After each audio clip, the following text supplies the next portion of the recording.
Сәлеметсіздер ме, құрметті педагогтер? Менің аты жөнім Сақтағанова Гүлназ Сәбитбекқызы. Номер 161 Бөбекжай балабақшасында дене шынықтыру нұсқаушысы қызметін атқарамын. Қазір сіздерге Google сайтта қалай электронды портфолио жасау керек, сол туралы қысқаша мағлұмат беремін. Google сайтқа кіреміз. Сіздерде міндетті түрде осы Google сайтта тіркелген болу керексіздер, аккаунттарыңыз болу керек. Мінекей кірдік, пустой файлға кіреміз.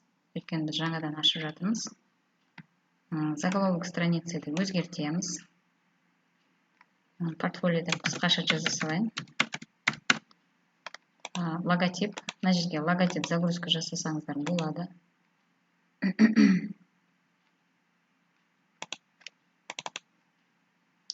Және аттарыңызды жазсаңыздар болады.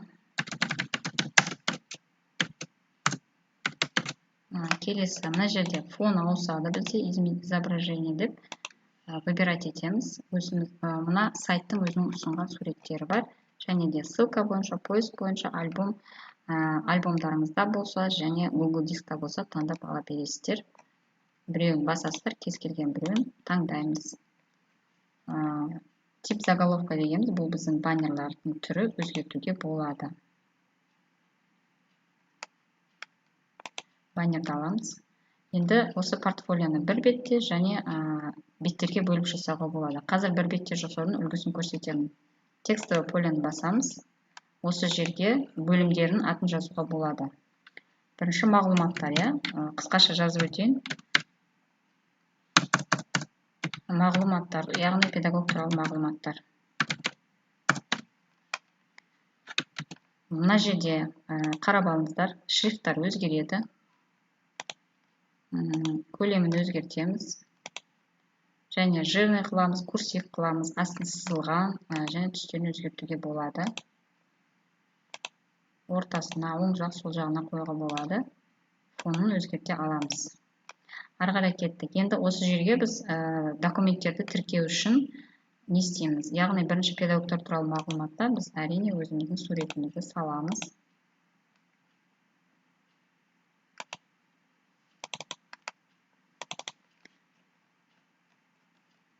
Суретімізді таңдаймыз, жөндейміз, және мына жерге толтырамыз. Толық аты жөніңізді жазасыз. Портфолиода қалай толтыру керек, соған қарай өздеріңіз ыңғайға қарай толтырасыздар. Білімі, санаты, еңбек өтілі деп жаза бересіздер. Фонды өзгертуге болады.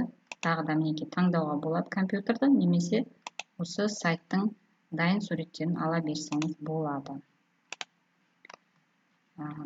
Ары қарай кеттік. Келесі, енді бір бетте жазғаннан кейін тағы да ары қарай келесі текстовый полені таңдаймыз. Мына жерге марапаттар деп жазамыз. Марапаттарға мен жазбай қояйын ештеңені, жай көрсеттім ғой жаңа. Енді макеттерді қоямыз. Мына жерде қарасаңыз, вставкада блоки контента деген макеттің үлгілері бар. Біз мақтау қағазын қоятын кезде, мысалға, кез келген өзіңізге қайсысын таңдағыңыз келеді, соны қоясыз. Мына жерге дипломыңызды загрузка жасайсыз. Аты жөнін жазып қойсаңыз болады. Қай жылы қашан алдыңыз. Және бұны керек емес болса өшіріп тастауға болады. Қайтадан артқа қайтуға болады. Фондарын тағы солай өзгертуге болады. Енді ары қарай осылай жалғаса бересіздер. Жалғаса бересіздер. Енді жеке беттерге бөліп қалай жасау керек, соны түсіндірейін. Бізде страница деген жерді басасыздар. Осы жерде плюсикті басамыз. Келесі страница шығады. Мысалға, дипломдар деген жаза салайын, примерно. Мінекей қараңыздар, сізде беттер шықты. Главная страница мұны өзгертуге болады. Міне бағанағы бірінші бетіміз, енді мынау екінші бетіміз. Осыған ары қарай толтыра береміз. Қалай толтырамыз? Вставкаға барамыз, изображениеден алып бірден бірнеше документті қоюға болады.